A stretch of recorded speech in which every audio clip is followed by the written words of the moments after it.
हाल ही में बीते निकाय चुनाव में पश्चिमी उत्तर प्रदेश में मुस्लिमों ने एंटी सपा वोटिंग की। पूर्वांचल में भी मुसलमानों की पहली पसंद अब कांग्रेस बन रही है।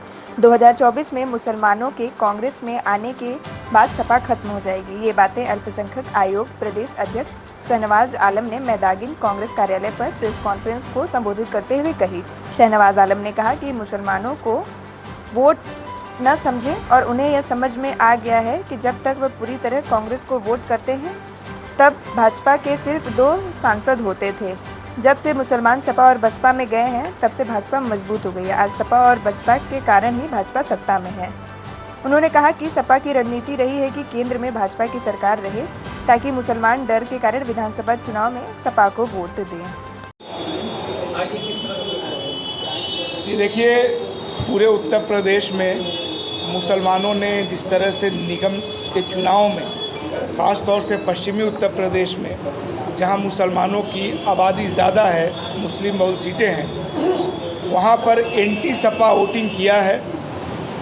ये बात बताने के लिए छोटी छोटी बैठकें पिछले कई दिनों से मैं कर रहा हूं और कल मैं मुगल सराय और बनारस में भी जो छोटी छोटी बैठकें हम लोग करते हैं, उनमें जा कर के इस बात को महसूस किया कि पश्चिमी उत्तर प्रदेश का जो ट्रेंड है, जहां मुसलमानों ने एंटी वोटिंग किया मेयर के चुनाव में, लोकसभा चुनाव में पूर्वी उत्तर प्रदेश में भी मुसलमान ऐसा ही करने जा रहा है।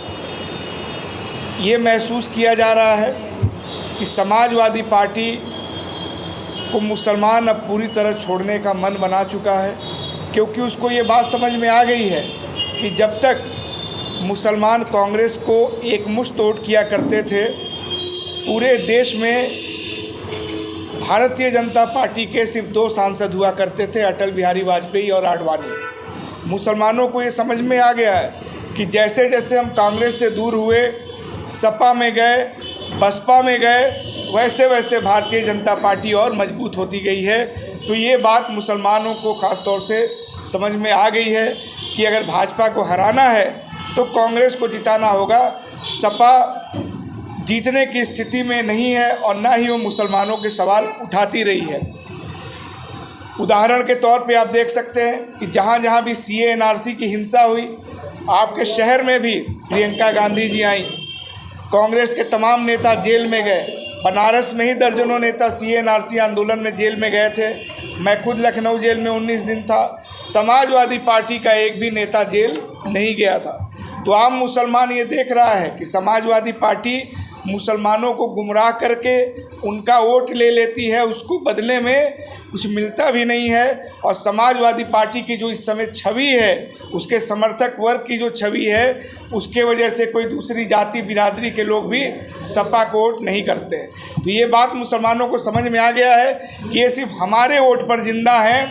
2019 का चुनाव का अगर आप आंकड़ा देखिए, सपा बसपा का गठबंधन था, बहुत मजबूत गठबंधन कागज़ पे दिख रहा था, लेकिन ये गठबंधन कहाँ जीता?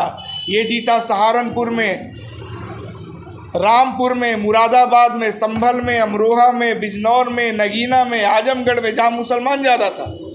और हार कहाँ गया?